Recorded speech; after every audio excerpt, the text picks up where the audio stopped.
Good morning. Happy Monday. Whew, it's Monday already. This weekend went really fast for some reason. I did not get on here yesterday. It's the first day I have missed since the 1st of May when I started this. It was just chaotic yesterday. So the AC guys came. I met them here at the house at 6 a.m. on a Sunday morning, yes. And they were here until almost 12:30, putting in the new condenser or compressor or whatever they did. And so anyway, turned on the air. I had to leave. I was volunteering for a event over at Southwest Institute of Healing Arts for their Reiki Master Teacher class. And so anyway, I went over there, came back, and it only cooled off a couple of degrees. And so then as the evening went on, it was becoming very apparent that something wasn't quite right. And, you know, I kind of had the thought, you know, it's been 90 to 95 degrees in this house for over a week, and like 10 days actually. And so, you know, maybe it's just the heat that's being held by all the furniture and everything else because it'd been so hot. But it started out at 90 yesterday morning, and when I went to bed last night, it was 83, so it had only come down 7 degrees in 10 hours? That's not right. So anyway, I have got to call them again first thing this morning. It has run non-stop since 12:30 yesterday, and the lowest I've been able to get it is down to 78, and that, you know, 20 hours later, 78 degrees. That's not so great, or not 20, 19 hours. So anyway, I just turned it off because it's just running and running and running and running. And if you live in Arizona, you know how expensive utilities are here. So don't want it just running continuously anymore. I probably have about a $15 bill from yesterday alone. So it is what it is. So I'll probably be heading back to Mom's today unless I can get out here. I may have to reschedule all of my appointments again. I hope not, because I've got a really busy week, and on Saturday I have 18 people coming here for an event. And so yeah, it's kind of crunch time. I'm a little bit disappointed in it all. I haven't slept much the last couple of nights. In fact, I got up at 1:40 this morning and finally threw in the towel and took my bath and got ready for the day at 3 this morning. And so my butt's going to be dragging tonight, I think. So anyway, I did want to share with you that I am starting my BQH certification, or I have started my BQH certification process. BQH is called Beyond Quantum Healing, and it is a hypnotherapy technique, and it is a past life regression technique. And it, the quantum part of it means that it is multidimensional. And so, you know, it's not just past life regression. You may go to a future life. You may go to a multidimensional life, a life somewhere else, perhaps on a planet, or in the future, or on another plane somewhere. So it's really cool stuff. I had a BQH session done here a couple of weeks ago, 2 weeks ago, 3 weeks ago, and it was really interesting, really interesting. I didn't feel like it was quite long enough. That was the only drawback that I experienced, but it was shorter than a normal session. It sounds like, from kind of what I'm reading and learning as I go here, most sessions are going to be about 3 to 3.5 hours, so it's a pretty in-depth process.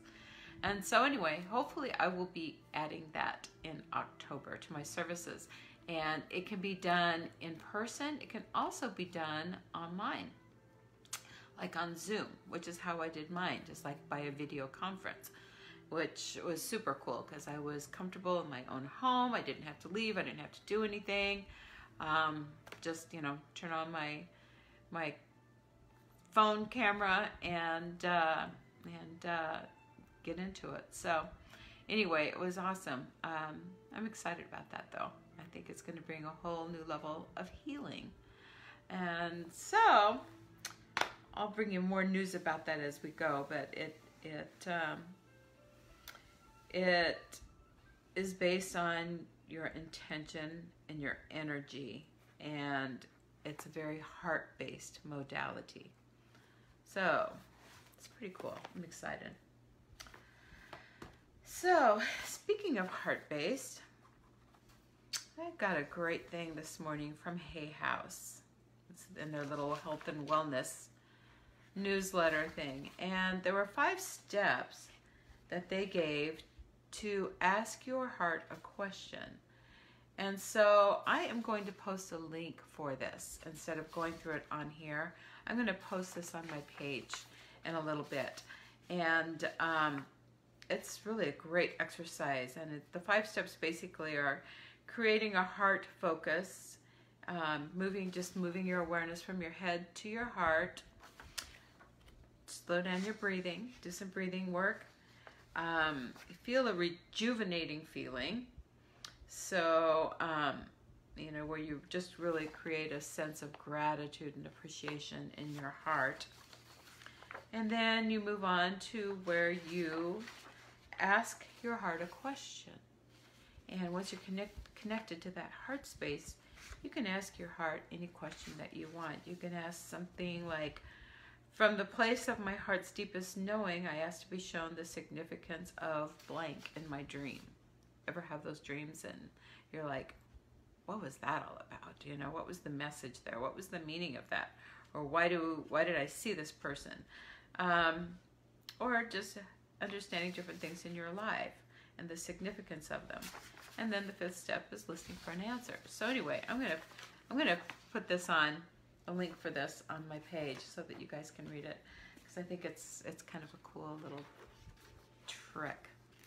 So today's chapter from the Book of Awakening, this is by Mark Nepo, is called The Way of Individuation. I'm going to read this little story here first. Far out at sea, a tuna fleet surrounded a group of spinner dolphins swimming over a school of tuna, catching them in the gigantic net. Small, powerful speedboats circled the animals, creating a wall of sound that disoriented and terrified the dolphins, who sank down silently into the net, only the movement of their eyes showing signs of life. But when a dolphin crossed the cork line at the edge of the net, it knew it was free. It burst forward, propelled by powerful, wide tail strokes. It then dove, swimming at full speed, down and away into the dark water, only to burst from the surface in a high-bounding series of leaps. That was written by Jeffrey Moussaieff Mason. This dolphin moment reveals a recurring sequence for us as human beings. Confined against our will, or even sometimes confined with our own consent, we go lifeless as we feel the need for space. Feeling confined, fearful, enervated, don't even know that word, not sure where the edge of the net is. This is the depressive, confusing struggle that always precedes freedom. But like these magnificent dolphins, we know the instant we are free, as an inner power overwhelms us, and we are compelled with joy to explore the deep, which gives us the grace to break the surface, bounding briefly into a oneness that is hard to imagine. This whole process describes, in a moment of nature, what Carl Jung called the way of individuation. How a divided individual sorts through their deepest confinements in order to pursue a wholeness of being. If we have a call, it is to outlast the net so we can dive and break surface. Yeah. A lot of times those nets are of our own making, right? I mean, ultimately, we are responsible for that.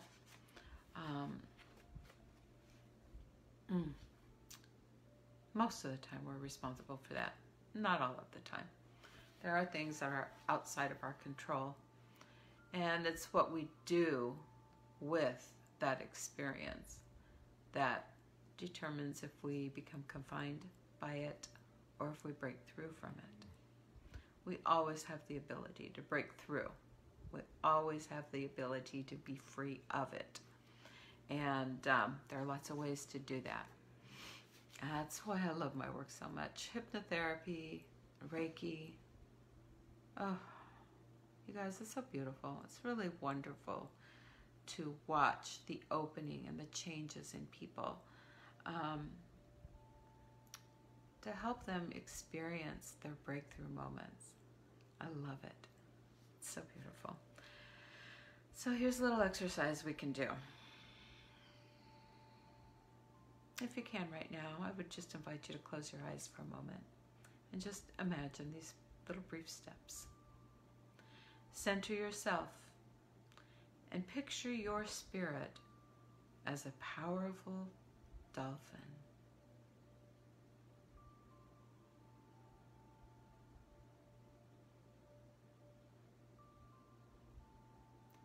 Breathe fully and try to feel the net that is confining you.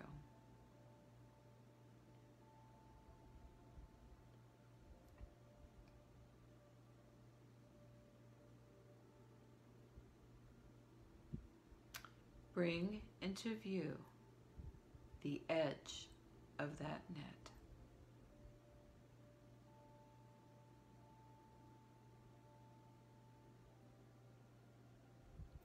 What must you do to swim past the net?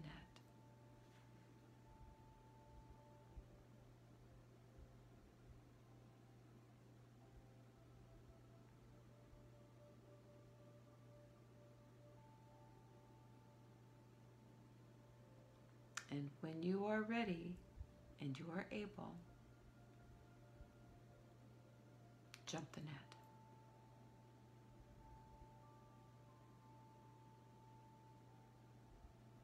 And once on the other side,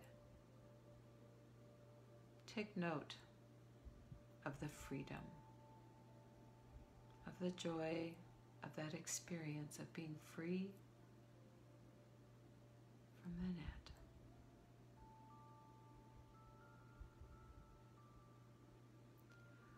Whoo! That's awesome. So, yeah, a lot of times we build our own prisons, and sometimes we're imprisoned by our memories or experiences that happened to us in the past. And although we can't take away those experiences, we can't unexperience them, we can heal from them, and we can move beyond them, always. Visualization is a wonderful way to do that. So that's why the power of hypnotherapy is so strong, because that's what hypnotherapy is. I mean, we are visualizing. It's basically a guided imagery, very similar to a meditation that you are guided through. And the visualization process of it is so powerful. And even if you're a person that has a hard time visualizing, you know, we work with all the senses. So perhaps it's a feeling that you experience. Perhaps it's something that you hear, if you're auditory. Perhaps it's something you just feel. Did I say that already? Oh my God, I'm so tired. I'm working on like 3 hours of sleep here, so forgive me if I'm repeating myself. Oh, I've got a busy day too, but hopefully I can get a nap in sometime because I think I'm going to need it. So anyway, happy Monday, and go make it a great day. Let's make this a great week. There's a lot of crazy energy stuff going on. As you know, today is the full moon. This is the harvest moon. It is in Aries, I believe I saw. And yeah, there's lots of stuff out there on the full moon and what energies come from it. But there's a lot of strong energy happening anyway, in addition to the full moon. And it doesn't sound like it's going to let up anytime soon. So I just feel this energy just building and building and building and building. And you know, it's really rough on a lot of people right now. A lot of people are having a really hard time, and I'm having my own difficulties with it, that's for sure. So, you know, the biggest thing is to be able to support each other and be here for each other and hold space for one another. And I appreciate you guys holding space for me as I kind of vented my sorrow a couple of days ago on Saturday over the loss of a friendship, a long-time friendship. And, you know, it really hurt my feelings. And right after I did my Facebook Live, I went into a very, very deep meditation. I did a self-hypnosis, listened to a self-hypnosis recording on Insight Timer, and it was all on you know, letting go of the hurt and the pain. And I don't really remember much of what was said during it. The tears were flowing so freely, though. I mean, they flowed and they flowed and they flowed until finally I was at that point where it became a still point for me again. And the rest of the time after that, I spent another 15 or 20 minutes in meditation, letting go and surrendering and praying very earnestly for this person, and wishing them peace and blessings on their journey. And, you know, just knowing that everything happens for a reason. And, you know, not all people that come into our lives are meant to stay in our lives forever. So we have to honor that, as painful and disheartening as it may be sometimes. It's just a fact of life that we all go through. So I had so many wonderful messages. So thank you from the bottom of my heart for holding that space for me as I healed from that. And after I finished my meditation, I was at peace. I felt good. My heart was at peace. So do your work, because it works. If you need help, call me up. Okay? All of my sessions can be done by distance as well. I can do video conferencing for any hypnotherapy. We can even just do it over the phone. It doesn't even have to be video for hypnotherapy. For Reiki, I do distance Reiki. It is absolutely 100% the same effect. All the same energy is transmitted by intention. And so you don't even have to be present for that. It is a little bit less expensive for the distance Reiki. It's on my website as well. And, you know, 30 minutes is what I would suggest to start with for a session, if you want to try that. And I'm going to be sending some Reiki to my AC in this whole situation today, for sure. Oh, I haven't even had the energy to send it Reiki, honestly. I've thought about it. I've intended to do it, and I just haven't done it yet. So I think I better do that, right? So have a great day, and happy week, and I will see you tomorrow morning, God willing. Peace and blessings to you. I love you. Thank you for being here.